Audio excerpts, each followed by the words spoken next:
Having been recently underwhelmed by Marvel's last cinematic venture, Captain America: Brave New Hulk, we strolled into the cinema for Thunderbolts with relatively neutral expectations.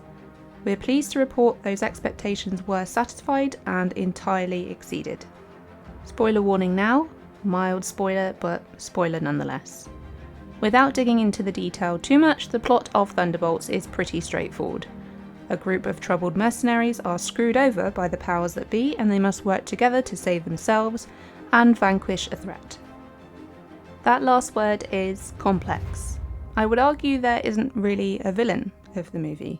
There are certainly barriers to greatness that the group has to overcome, but if we're looking for a definitive villain, Thanos, Hela, Doctor Doom, you won't find it here.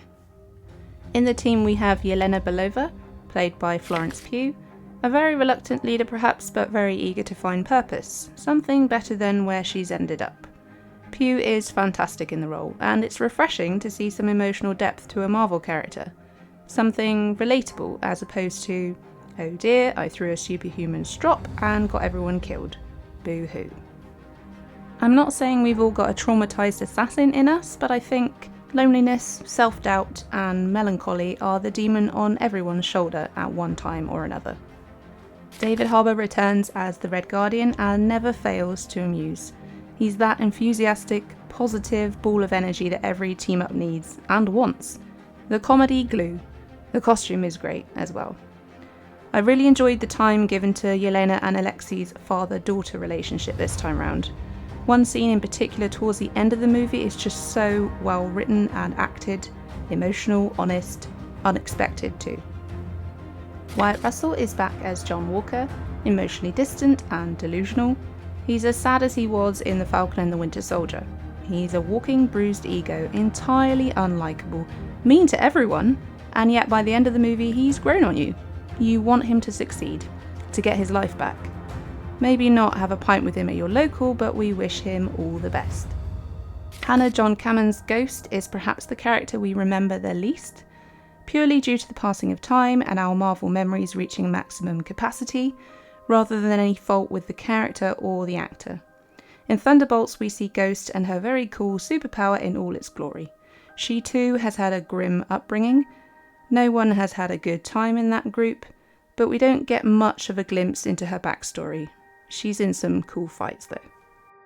We're new to Lewis Pullman, although when googling him for this review I found out he was in Bad Times at El Royale, which we have seen.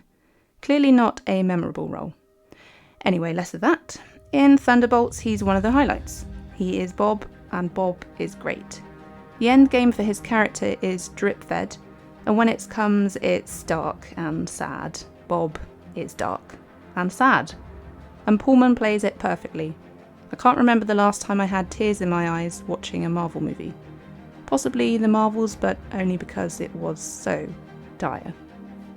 Lastly, Sebastian Stan as Bucky Barnes. He's like an old friend. A far cry from the Bucky of the Winter Soldier, where one look would gouge out your eyeball. He acts as a connecting tissue, popping up everywhere, speaking to everyone, spilling sauce down his front. He's a fantastic character and is vintage Marvel, so it feels like he should be the leader of the group, but I'm not sure that's the way it's going. I go through each team member here because ultimately they are the movie. There's a lot of time committed to character development and group therapy, for want of a better phrase, and it really works. Yes, there are cool fights, cool set pieces, but in the end the strength of the Thunderbolts is in the team, the characters, their interactions and how they navigate each other. They bounce off each other, they hate each other, they get used to each other, and later have something resembling respect towards each other. As a team they are about as dysfunctional as it gets, they're all damaged. But that's what makes them so compelling.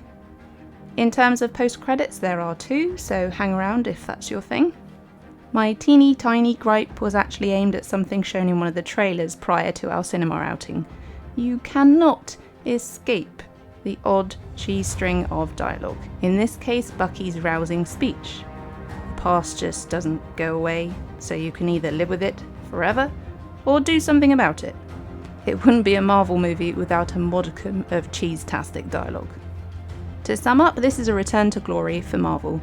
As a DC fan, I do not say that lightly. Yes, we had Deadpool and Wolverine recently, which was great. A bit Ryan Reynolds, but great. However, it didn't feel like a Marvel movie.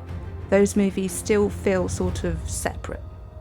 Thunderbolts is funny, intense, emotional, and they are all done really well, not an easy feat.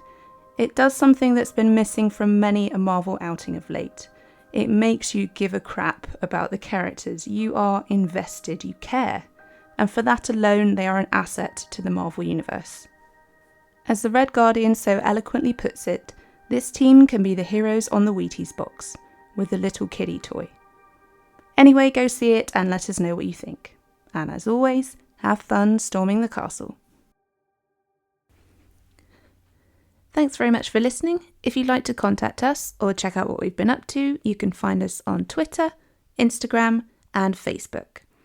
If you enjoyed the video today, please do like it, subscribe to the channel, and ding the bell to receive notifications about new videos.